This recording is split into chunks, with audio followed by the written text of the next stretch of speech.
Hey friends, it's your girl Mia. This is Mia Horror Stories.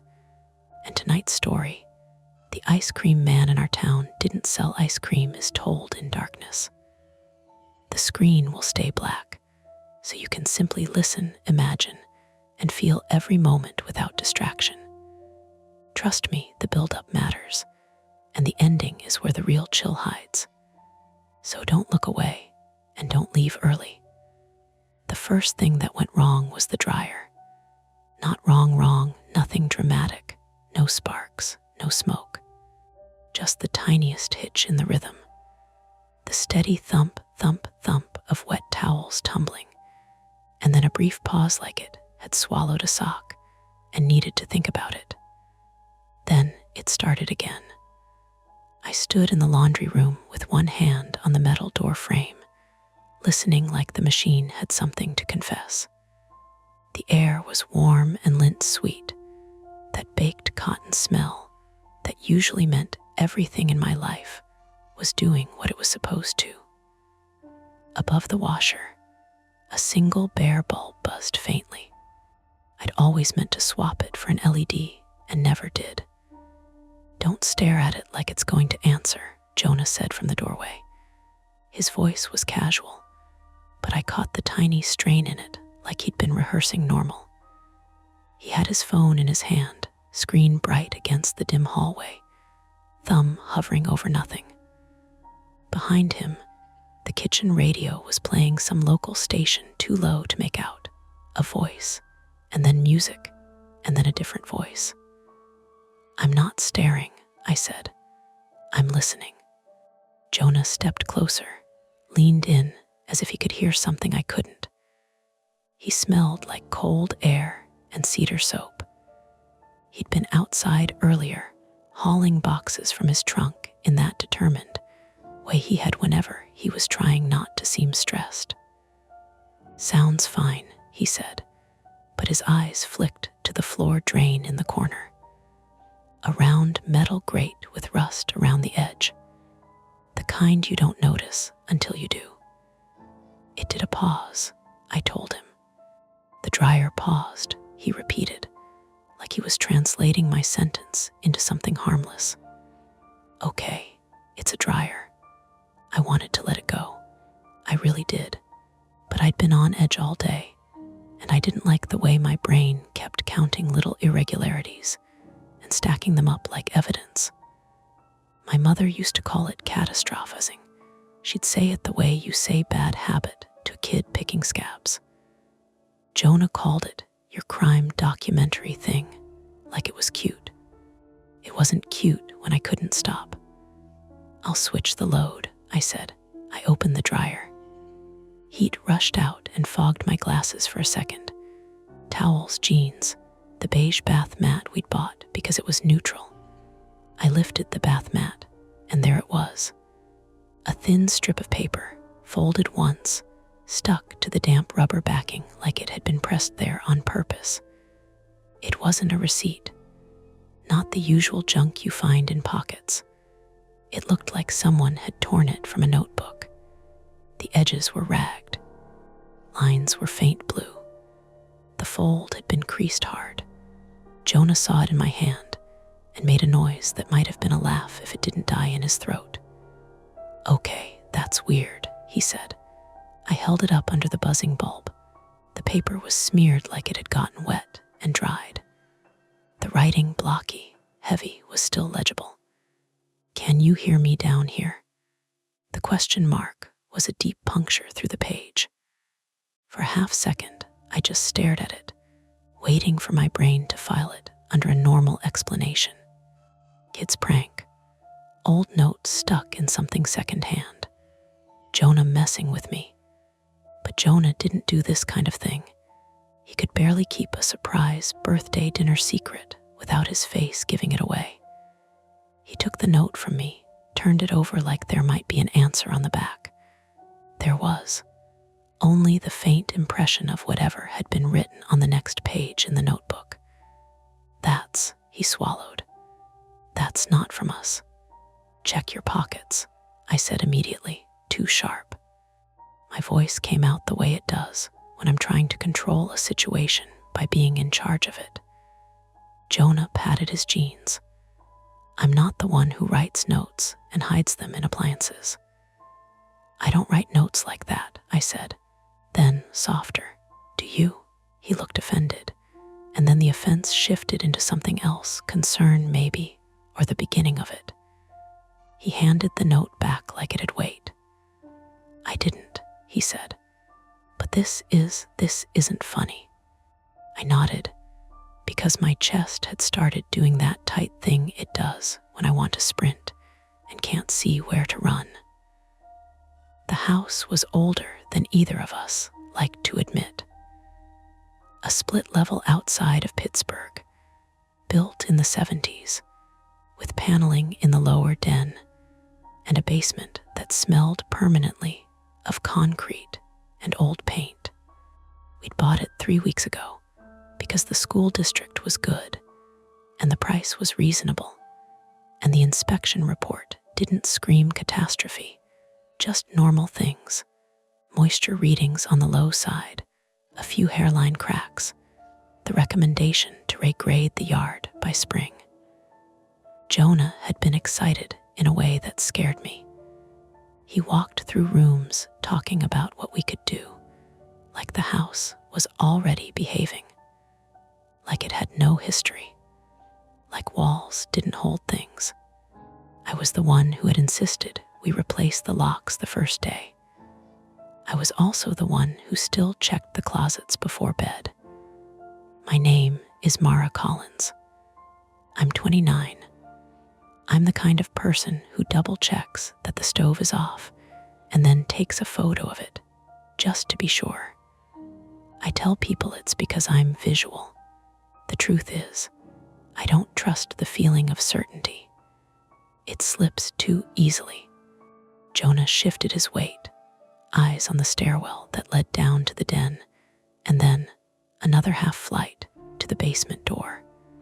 From where we stood, you couldn't see the door itself, only the angle of the wall and the start of the steps, the paint slightly different where someone had touched it up. Could it be from the old owners? He asked. They moved out, I said. We cleaned everything. We've done laundry here twice already. He exhaled through his nose. Maybe it was in a pocket, and then it gets stuck to the bath mat, I finished, and asks if we can hear it down here. The radio in the kitchen changed to commercial. The dryer resumed its steady rhythm like it wanted to help. Jonah lifted his phone, as if the light on the screen might make the note less real. We should call Ashley, he said. She'll tell us what to do. Ashley was his sister, which meant she had 2 settings, calm practical and calm sarcastic. Either would have been better than the way my brain was starting to narrate. Before Jonah could move, the back door opened, and a burst of cold air spilled into the hallway. Hello, a voice called, loud and bright. Jonah's shoulders loosened like a string cut. Over here, he called back. A second later, Ashley appeared at the end of the hall with her scarf half unwound, cheeks flushed from the cold. She had a paper bag in one hand and a 6-pack in the other. She kicked snow off her boots with no shame. Ashley Greer, 32, female, was the kind of person who always showed up as if she'd been invited twice. Housewarming rescue squad, she announced, lifting the 6-pack. I brought beer and those spicy pretzels you pretend you don't like. You're a saint, Jonah said, genuinely relieved. Ashley's eyes took in the laundry room in one sweep, me, the open dryer, the note in my hand, Jonah's phone like a talisman. Okay, she said slowly. This feels like I walked into a marital fight about fabric softener. It's not that, Jonah said. I held up the note. Ashley leaned in, her smell of peppermint gum and winter air cutting through the warm laundry scent. She read the words, and her eyebrows climbed. Okay, she said again, but this time it wasn't playful. She reached for the paper, then stopped, like touching it might be a bad decision. "Where did you find that?" "In the dryer," I said. "On the bath mat." Ashley's gaze flicked to the stairwell without meaning to. She pulled a face, as if she'd tasted something metallic. "That's a prank," she said, but it landed like a question. Jonah tried to laugh. "From who?" Ashley set the beer down on the washer with a thunk, and finally took the note between 2 fingers, holding it away from her body. She turned it over like Jonah had. "Nothing." "Do you have a basement, kid?" she asked, too lightly. "Stop," Jonah said automatically. Ashley held the note up under the bulb. Buzzing seemed louder now, or maybe we were all listening harder. "Mara," Ashley said, glancing at me, "this is going to sound like I'm mocking you, but I'm not. Did you write this? Like stress thing?" My face heated. Not anger exactly. Something more embarrassing. "No," I said, "I didn't." Ashley nodded slowly. She believed me. Or at least, she believed the situation was weird enough that it didn't matter whether she did. Jonah cleared his throat. We're trying to figure out how it got there." Ashley's mouth tightened at the corners. "Okay, so, options. 1, it fell out of someone's pocket. 2, the old owners left it somewhere dumb and it migrated. 3, she paused, eyes drifting again to the stairwell. 3, someone's messing with you." The radio cut back to music. A bass line, then vocals. Life continuing. "Someone like who?" Jonah asked, and I heard the crack in his comm. Ashley shrugged with forced nonchalance. "I don't know. Neighborhood kids. Someone who had keys before you changed the locks. A contractor, the ghost of Home Depot." I couldn't help it. I barked a laugh, short and ugly. Then I stopped because the laugh felt wrong in my mouth. I folded the note once, exactly on the crease, and held it in my palm. It was still slightly damp, like it had sweated. Jonah rubbed his face. "We should go downstairs," he said finally. The sentence dropped into the room and just sat there. I looked at the stairwell. The way the light from the hallway fell down 2 steps and then stopped. The house's lower level always felt like a different place. Cooler, the air heavier. The smell faintly sour like old carpet and paint cans. My flaw, if you want to call it that, is that I don't like unknown spaces. I don't like being unable to see the corners. It's not fear of monsters. It's fear of people. People who can fit into places you don't check. Jonah's fear was the opposite, that he'd overreact and look stupid, that he'd call the police and they'd shrug and leave, and he'd be the guy in the neighborhood who panicked over a scrap of paper. Ashley looked between us. The practical side of her was awake now, fully. "If you go down there," she said, "you don't go alone." Jonah nodded like he'd already decided. "Flashlight," he said, looking around. "There's one in the junk drawer," Ashley said automatically. I could have said no. I could have told them we'd throw the note away, lock the basement door, and go upstairs to open the beer, and pretend the dryer pause was just a dryer pause. Instead, I heard myself say, "We just look. We don't make it a thing." Ashley's eyes softened, and for a second she looked older. "Sure," she said. "We just look."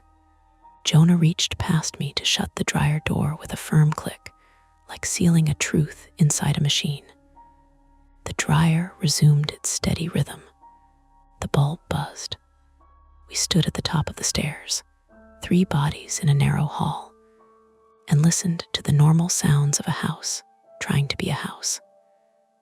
Then Jonah took the first step down, and we followed toward the basement door, toward the choice we'd already made without admitting it. The basement door stuck the way doors do when they've been painted too many times. Jonah put his shoulder into it gently at first, then harder. the wood making a dry, complaining sound before it finally opened with a soft thunk. The smell came up immediately: cool concrete, old cardboard, something faintly sweet and rotten like apples forgotten in a drawer. Ashley clicked on the flashlight from the junk drawer. The beam cut a narrow cone through the dim, catching dust motes that drifted like they had nowhere urgent to be. "Okay," she said. "Everyone breathe. This is just a basement." It wasn't, though. Not really. The stairs were steep, carpeted in that low-pile industrial gray that never quite dries. The handrail wobbled if you touched it. I noticed all of it because my brain was busy mapping exits. Up the stairs, out the door. If something happened, how fast could we move? Jonah went first again, because of course he did. He hated the idea of me slipping. Ashley stayed behind me, her free hand brushing the wall for balance. Halfway down, Jonah stopped. "What?" I asked. He angled the flashlight toward the bottom step. The carpet there was darker, like it had been wet recently. Not soaked, just damp. Ashley leaned in. "Could be condensation," she said. "Basements do that." "Or a leak," Jonah said. I thought of the inspection report, the moisture readings, the line that said within acceptable range. Acceptable didn't mean safe. It meant not someone else's problem yet. At the bottom, the basement opened into a long rectangular space with exposed beams overhead and a low ceiling that made Jonah duck automatically.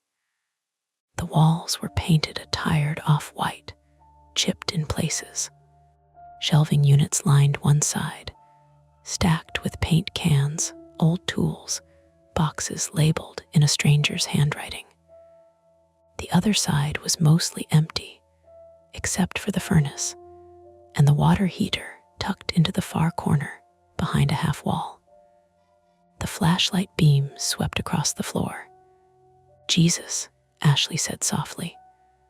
The concrete was marked with footprints, not muddy boot prints like you'd expect from someone tracking in dirt. Bare footprints, slightly darker than the surrounding concrete, as if someone had walked across it with wet feet. They went from the far corner near the furnace toward the stairs. They stopped about 3 feet short of the bottom step. My stomach did a slow, careful drop. Jonah crouched without thinking, his knee hitting the concrete with a dull knock. They're fresh," he said. "How can you tell?" I asked, though I already knew. "They haven't dried all the way," he said. He didn't touch them. Just hovered, like he was afraid of smudging something important. "See the edges, still sharp." Ashley swallowed. "Okay," she said again. "Okay, this is now a thing." I felt my chest tighten, that familiar vice. Unknown spaces. People-shaped possibilities. "Call the police," I said immediately. Jonah hesitated. It was only a second, but it was enough. "And say what?" he asked. "We found footprints. In our basement," I snapped. "Bare footprints, with a note." Ashley looked between us. "We can call the non-emergency line," she said. "They'll tell us what to do." Jonah rubbed his face hard. "I don't want to overreact." That was it. That was his fear, standing there in the open, looking ridiculous, being the guy who cried intruder and got a lecture about humidity. "Jonah," I said, keeping my voice low and tight. "Someone was down here." He opened his mouth to argue, then closed it. He followed the footprints with the flashlight again, slower this time, like he was reading a sentence he didn't want to finish. "They came from the furnace area," he said. "Why would someone be barefoot near the furnace?" Ashley shifted her weight. The floor creaked under her boot. "Unless they live down here," she said, then immediately shook her head. No, that's stupid."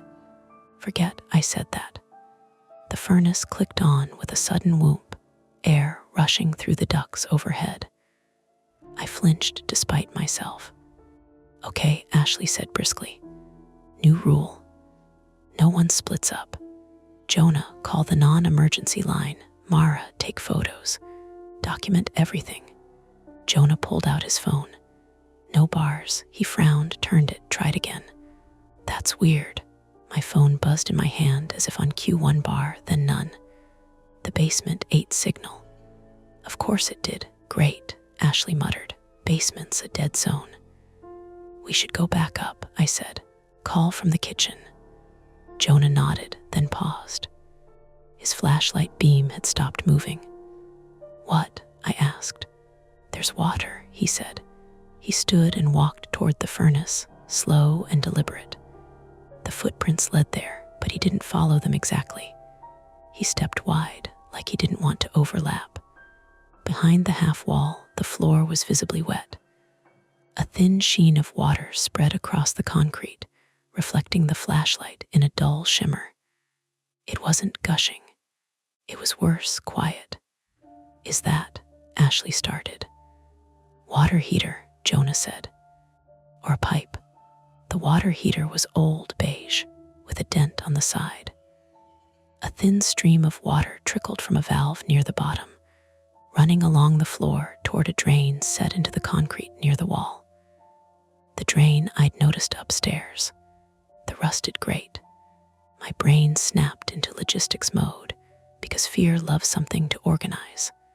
How long has it been leaking? I asked. Jonah crouched again, touched the side of the heater, yanked his hand back. It's warm, he said. Active leak. Ashley groaned. If that floods, you're looking at electrical issues. Mold, structural stuff. And someone was walking through it, I said. The footprints made sense now. Wet feet, bare feet. My heart started to pound harder. Jonah, I said, what if they're still here? The question hung between us, heavy and very real. No, he said automatically. We would have heard. A sound came from the far end of the basement. Not a voice, not a footstep. A soft scrape, like cardboard shifting against cardboard. Ashley's flashlight jerked toward the shelves. Hello, Jonah called, his voice cracking just enough to give him away. Nothing answered. The furnace hummed. Water trickled. Ashley lowered her voice. Mara, she whispered, stand behind me. I did, my back pressed against the cold wall. I could feel the vibration of the furnace through the concrete. Jonah took a step toward the shelves, then another. If someone's here, he said, louder now, this is private property. We've called the police. A lie. A necessary one. The shelves loomed closer. Boxes labeled holiday, cables, books. One box at the bottom was torn open, the cardboard bent like it had been handled recently. Another scrape. Closer this time. Jonah, Ashley hissed. Stop, he did. His face had gone pale, a sheen of sweat at his hairline. Go upstairs, he said to us, too quickly. I'll check. No, I said. The word came out sharp. No splitting up. This was my fear now, loud and clear. Someone unseen, using the space I couldn't map, slipping into corners I didn't check. Ashley nodded. We moved together, she said, slow. The scrape turned into a muffled thump, a box falling, something shifting weight. From behind the shelves, a cough sounded. Human, unmistakably human. My breath caught in my throat. Ashley's hand tightened on the flashlight. Hey, a voice said, rough and hoarse. Hey, don't freak out. Jonah's jaw clenched. Who are you? He demanded. A pause, then, I'm leaving. I didn't know anyone was home. You were barefoot, I said before I could stop myself. Why were you barefoot? Another pause, longer. The water heater chose that moment to make a loud clank. The leak intensified, the stream widening. I slipped, the voice said, on the water. Ashley glanced at the spreading puddle, then back at the shelves. You need to come out where we can see you, she said, silence. Then footsteps wet, slapping, retreating away from us, toward the back of the basement. "There's no exit back there," Jonah shouted, but the footsteps kept going. And then there was a metallic rattle, faint but distinct, coming from the direction of the crawlspace door we hadn't noticed yet. My stomach dropped again.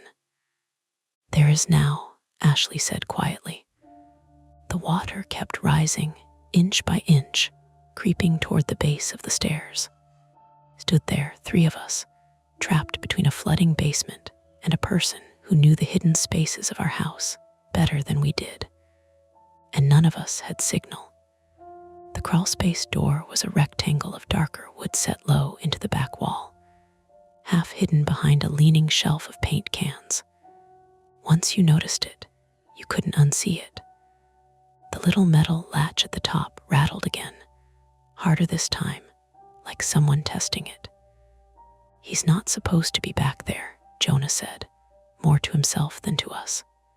The basement's layout snapped into sharper focus in my head.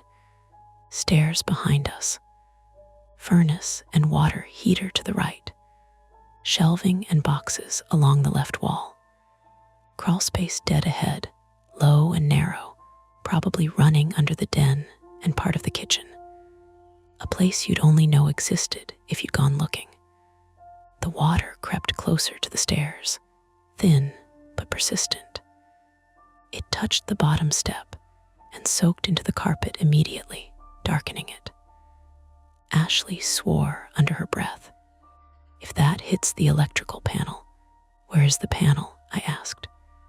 "Back wall near the crawlspace," Jonah said. Of course it was. Another rattle, then silence. We all stood frozen, listening for breathing, movement, anything.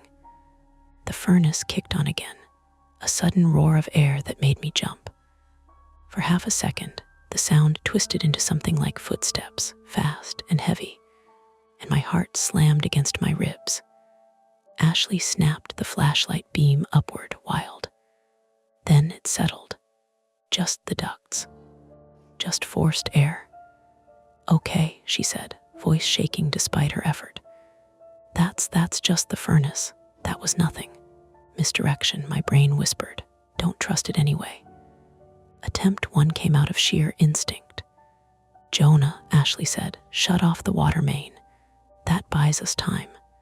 "The main's upstairs," he said. "Then go," she said. Now he hesitated, eyes flicking to the crawlspace, to us.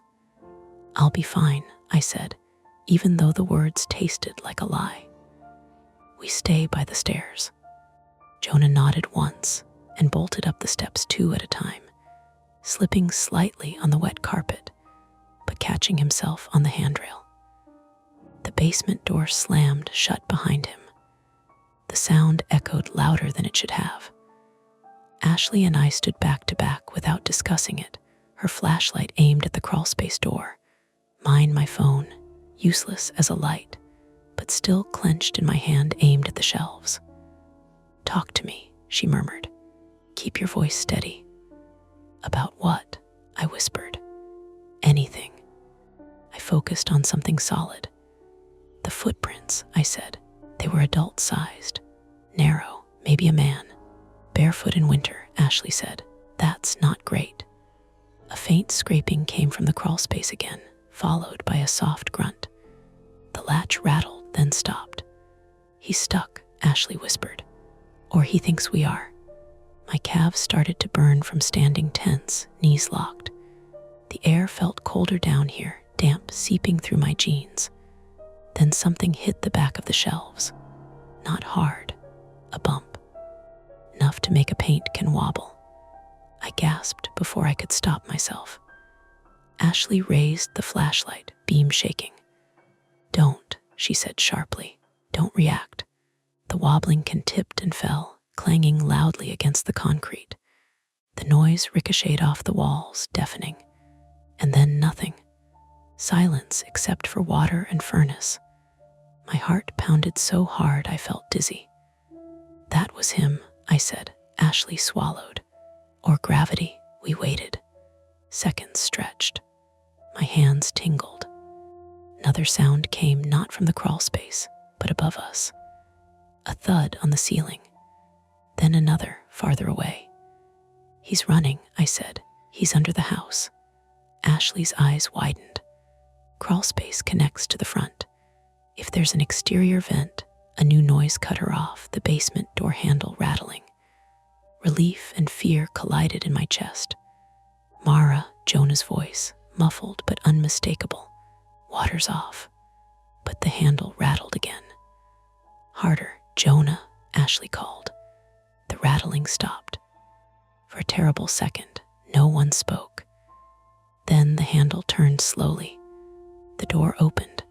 Jonah stood there, breathless, eyes wild. "Someone tried to lock me out," he said.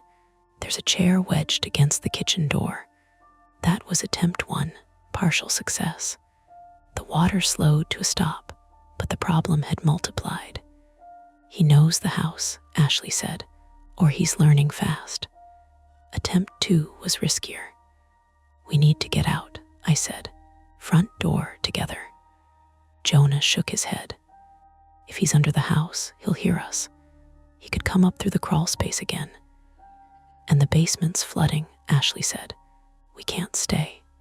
My brain latched onto procedure. "Police," I said. "Landline." "There isn't one," Jonah said. "But my car, if I can get to it." "Keys?" Ashley asked. "In my jacket," he said. "Upstairs by the back door," which was blocked. Ashley exhaled slowly. "Okay." We moved to the den. "There's another exit to the backyard, right?" "Yes," Jonah said. "Sliding door." "Then that's our path," she said. "Mara, you stay between us. Flashlights up. We don't run unless we have to." We moved as one, stepping carefully through the shallow water, shoes soaking. My socks squelched unpleasantly, a sensory detail my brain latched onto like a warning bell. Halfway to the stairs, the power cut. Not a dramatic blackout, just a soft click, the furnace dying mid-hum, the basement plunging into thick darkness. Ashley cursed. "Electrical panel, water," Jonah said. It must have reached. His flashlight flickered, then steadied. Mine was useless now, a dark mirror reflecting my own wide eyes. We climbed fast, hearts hammering. The basement door loomed, a darker rectangle in the dark. Another thud came from the ceiling above the den. Closer this time. "Move," Ashley hissed. We burst into the den, the air warmer, carpet dry. Jonah slammed the basement door shut and twisted the lock with shaking hands. The den was dim, but not dark. Late afternoon light filtered through the small windows. Furniture sat half arranged, boxes still unpacked. A couch, a coffee table, the sliding glass door at the back, curtains drawn. A shadow passed across the frosted glass. "Don't," Ashley said automatically, raising her flashlight. The shadow resolved into a raccoon scrambling across the deck railing, claws clicking. It froze when the beam hit it, eyes reflecting back like coins. I laughed then, a hysterical bark that turned into a sob halfway through. "Okay," Ashley said, too loud. "Okay, that's explainable." My legs shook. "I can't, I know," she said. "I know, that was misdirection. A mercy almost." Then the sliding door handle jiggled, not an animal, too deliberate, too slow. Jonah moved in front of us without thinking. "Back," he said. "Get back." The handle jiggled again. Harder. "Police are on their way," a voice called from outside. The same rough voice from the basement. "Just open the door. Let's not make this worse." My blood roared in my ears.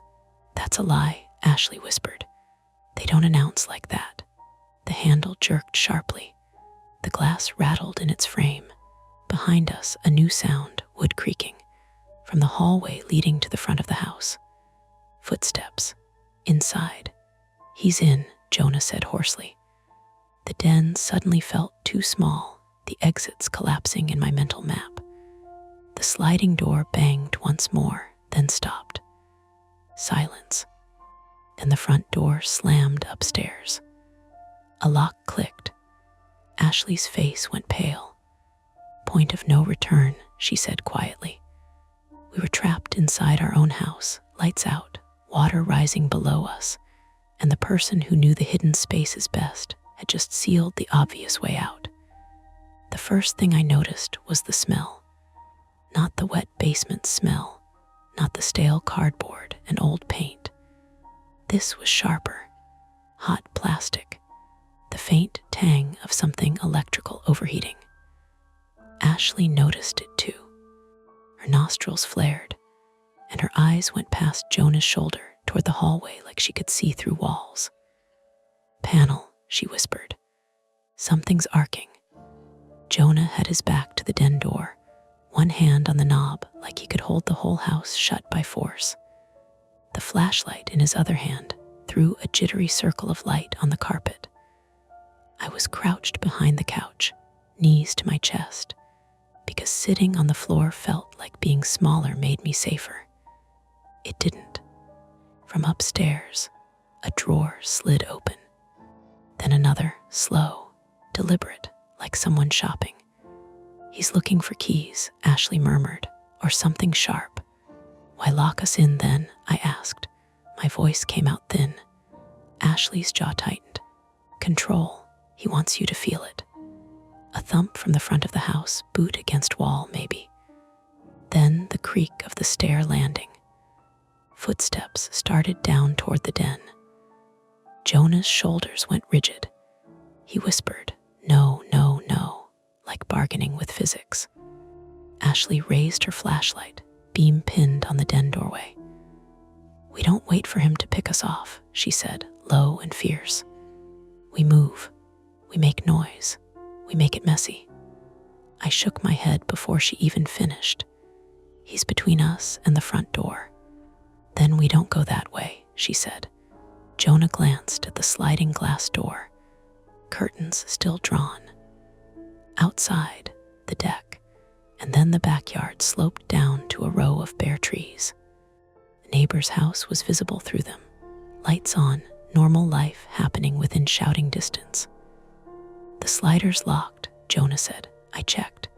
Ashley's eyes flicked to the floor, to the boxes stacked by the wall, to the coffee table we hadn't decided if we hated yet. "Break it," she said. Jonah stared at her. "That's Ashley. The front door's locked," she snapped. "The basement's flooding, the power's out, and someone is walking down our stairs. We break the glass, we scream, we run." I swallowed hard. My private fear, unknown spaces, corners you can't see, was now a real person in our house. And the idea of running through the dark toward anything unknown made my stomach twist. But staying was worse. "How?" Jonah hissed. "With what?" Ashley's flashlight beam swung to the washer and dryer note in my pocket, then passed it to the corner of the den where Jonah had tossed his tool bag earlier in the day. The one he'd brought down from the car. "A hammer," she said. "You said you had tools." Jonah shook his head, already moving. He grabbed the bag, unzipped it with trembling fingers. Metal clinked. A flashlight, a tape measure, a small claw hammer. The footsteps on the stairs paused. A voice drifted down the hallway. Close now. "Hey," the man called, almost conversational. "You don't have to do this." Ashley's gaze met mine. Her pupils were huge. "Mara," she whispered, "when Jonah hits the glass, you scream. Like you're hurt, like he's killing you. Get the neighbor's attention." My mouth went dry. "I can't." "Yes, you can," she said, and something in her tone didn't allow another option. Jonah's hand tightened around the hammer.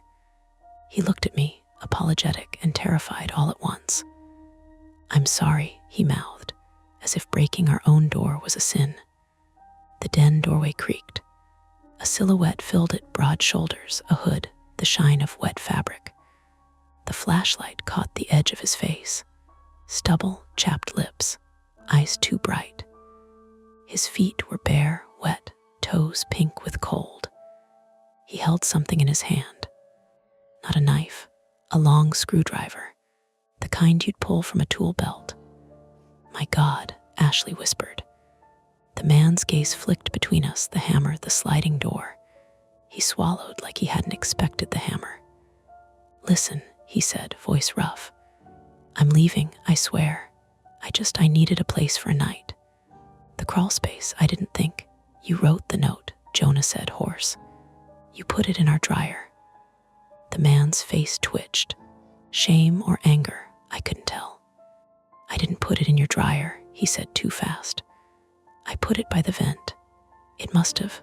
"Stop," Ashley snapped. "Back up. Hands where I can see them." The man's eyes flicked to the hallway behind him, to the stairs. A quick mental map, same as mine.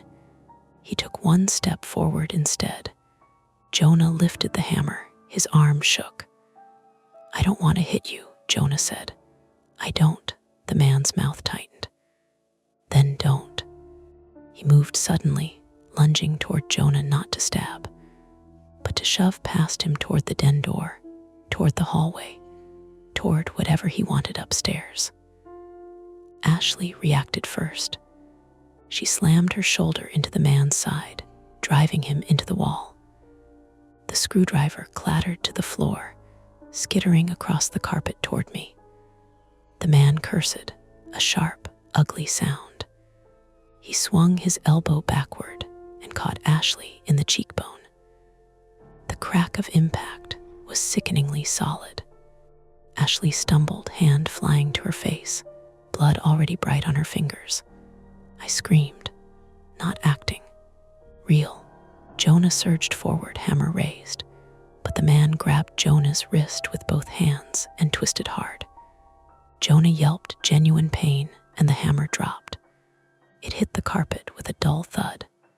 For a second, it was just bodies and breath and panic. The kind of struggle you see on a sidewalk sometimes and can't believe is real until you smell the sweat. "Go," Ashley shouted at me, voice wet. Oh, my eyes landed on the screwdriver near my knee. Seated object, my brain thought stupidly. Like this was a story I could control. Like details meant safety. I grabbed it. My hand slipped because my palm was slick with sweat. The man shoved Jonah backward into the coffee table. Wood cracked. The table tilted, spilling a box of tools Ashley had brought down earlier: pretzels, beer, keys. Jonah's jacket keys. They slid across the carpet and disappeared under the couch. Jonah groaned, clutching his side. His face had gone gray. The man saw the keys fall.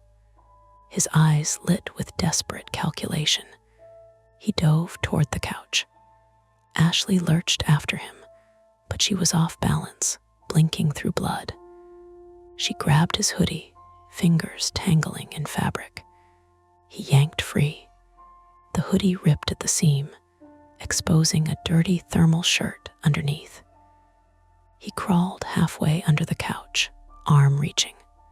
This was my fear incarnate.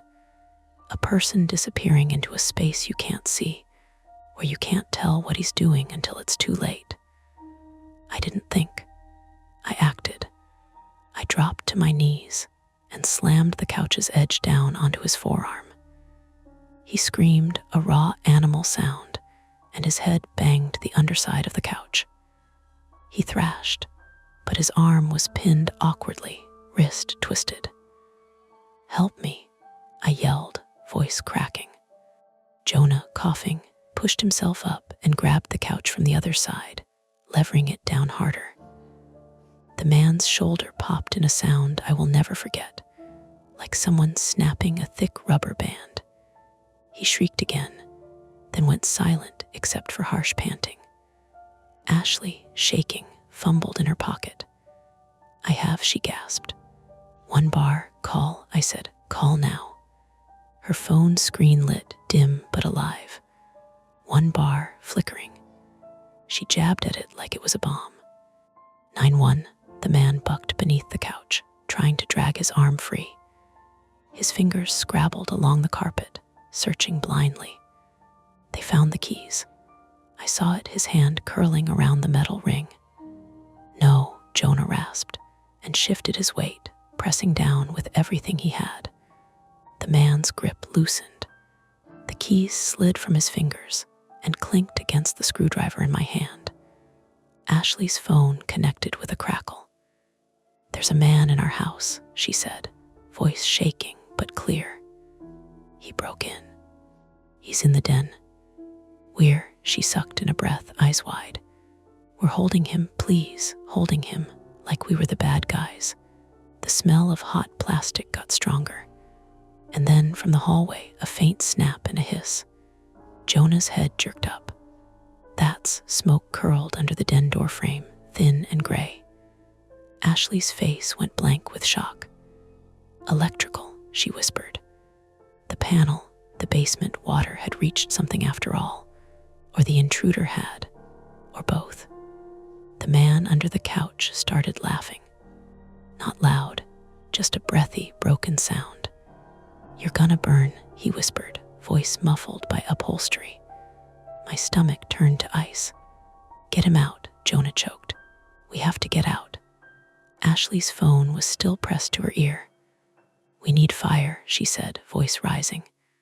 "The power's out, there's smoke." The den felt suddenly smaller, the air thickening. My throat scratched. The couch was still pinning the man's arm, but now the choice wasn't about control. It was about time. If we left him, we'd be leaving a human being in a burning house. If we freed him, we'd be freeing the person who trapped us. Jonah looked at me, eyes glassy. His fear of looking foolish was gone, replaced by something rawer, the knowledge that whatever we did next would stain us. Ashley wiped blood from her cheek with the back of her hand and swallowed hard. "Mara," she said, voice hoarse, "we can't carry all of this." I tasted smoke, heard the distant wail of something, sirens maybe, far away. And then the den's smoke alarm began to chirp, weakly at first, then louder, shrill, and insistent. We lifted the couch. The man tore his arm free with a strangled cry, scrambling backward, clutching his shoulder. Jonah snatched the keys and shoved them into my hand. "Run," he said. We did, not clean, not heroic. Jonah limped, gasping, one hand pressed to his ribs. Ashley stumbled, dizzy, still on the phone. I sprinted ahead to the sliding door, hands shaking so badly the key wouldn't go in on the first try. Behind us, the man lurched to his feet, eyes wild, deciding whether to chase, flee, or fight. The smoke alarm screamed. The key finally turned. The sliding door slid open with a harsh grind, cold air slapping my face like a reset button. We tumbled onto the deck, coughing, screaming for help. The backyard suddenly enormous and exposed and real. And behind us, inside the house we'd been so sure would keep us safe, something cracked and flared orange through the den window. Not a ghost, not a curse, just water, wires, and a stranger who had been listening from below. The cold did the first real work of bringing us back. It hit my lungs hard when we stumbled off the deck and into the backyard, sharp enough to override the smoke burn in my throat. I bent over with my hands on my knees and gagged, spit stringing onto the dead grass. Ashley sank down against the fence, still clutching her phone, the dispatcher's voice tinny and unreal in the open air. Jonah made it 3 steps and then sat down heavily, back against the house, breathing in short, careful pulls like each one cost him something. Inside, the smoke alarm screamed until it cut out abruptly. A pop followed, then a dull woof, not an explosion, just something giving way. Neighbors' porch lights flicked on one by one. A door opened. Someone yelled, "You okay over there?" Like this was a grill fire or a busted pipe. "Call 911, Ashley shouted back, even though she already had. Her cheek had swollen, the skin around it mottled purple and red. Blood streaked down to her jawline, where she'd smeared it without realizing. Headlights swung into the driveway. Then more. The first police cruiser rolled up just as a fire engine screamed around the corner, lights strobing red and white across the siding of our house, across the trees, across Jonah's face. Hands guided us away from the house. A firefighter wrapped a blanket around my shoulders, even though I kept saying I wasn't cold. Another pressed oxygen tubing under Jonah's nose, while a paramedic palpated his ribs gently, apologizing every time Jonah flinched. Police voices layered over each other, clipped and professional. Is anyone still inside? There was a male, barefoot, crawlspace access, electrical panel. I answered questions automatically, like I was filling out a form. Name. Age. Did I know the man? No. Had he threatened us verbally? He said we were going to burn. Did he have a weapon? A screwdriver? Where is he now? An officer asked. I pointed with a shaking hand toward the back of the house.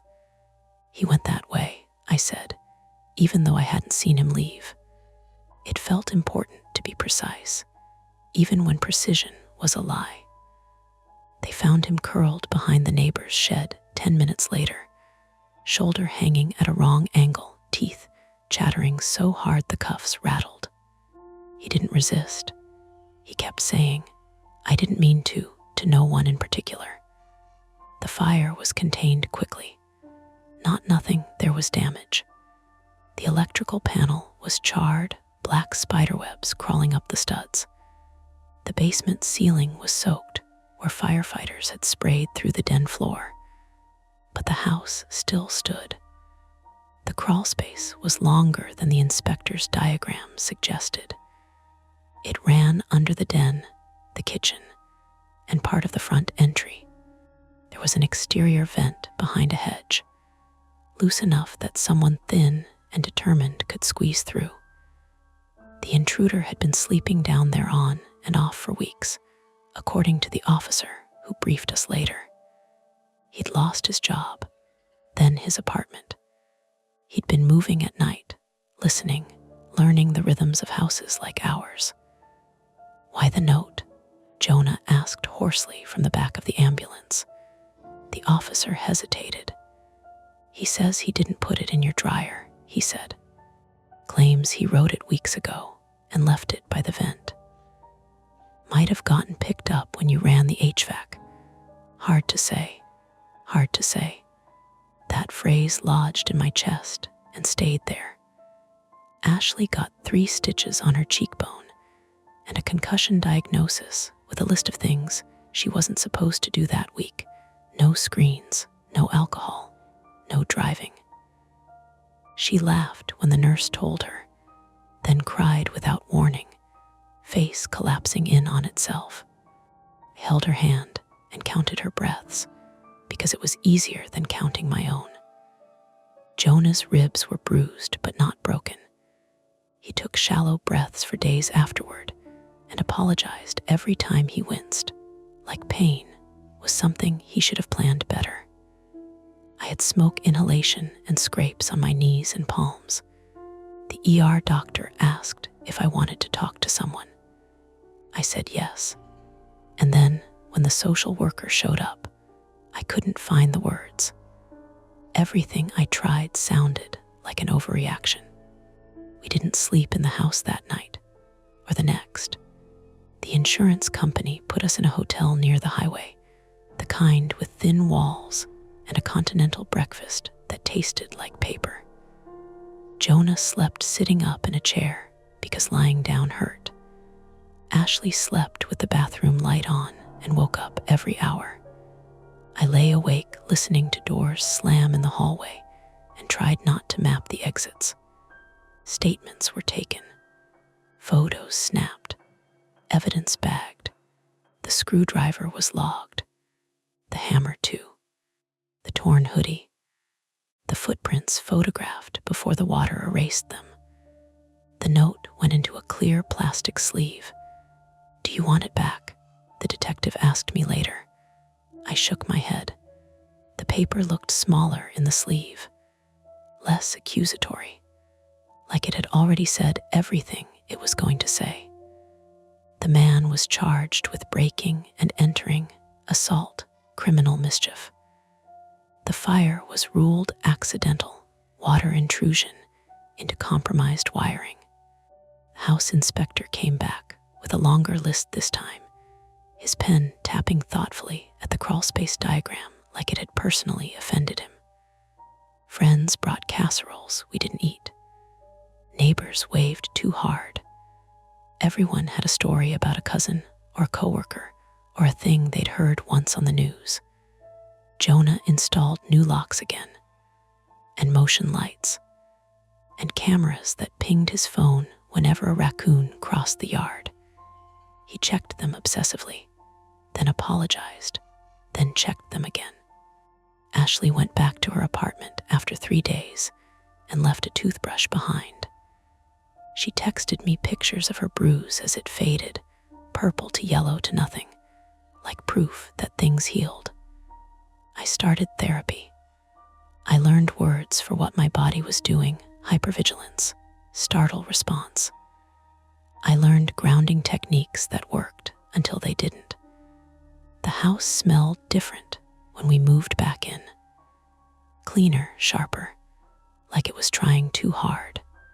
The den ceiling had been patched, the basement dried out, the electrical panel replaced with something new and white and innocent looking.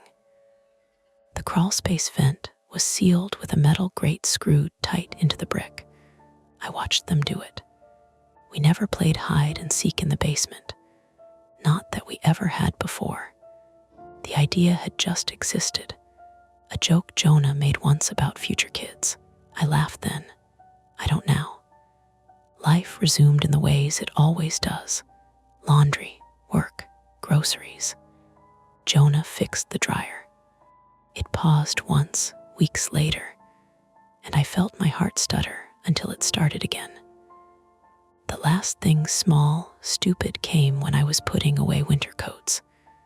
I reached into the pocket of a jacket we hadn't worn since before the fire and felt paper. My fingers went numb instantly. I pulled it out. It was a receipt, crumpled, harmless. I laughed at myself, the sound brittle in my throat, and shoved it back where it belonged. Still, sometimes at night, when the house settles and the ducks click, I think about how someone listened to us from below, how close ordinary life sits to the edge of something else. And I keep the basement door locked, not because I believe in monsters, because I know better now what fits into the spaces we don't look. And that's the end of today's chilling tale. If you enjoyed this story and want more nights full of suspense, don't forget to hit that like button, subscribe to Mia Horror Stories, and turn on the bell so you never miss a scare. I've got plenty more stories waiting for you, so stick around and check out the other videos on the channel. Thanks for watching, and until next time, stay safe and don't look behind you.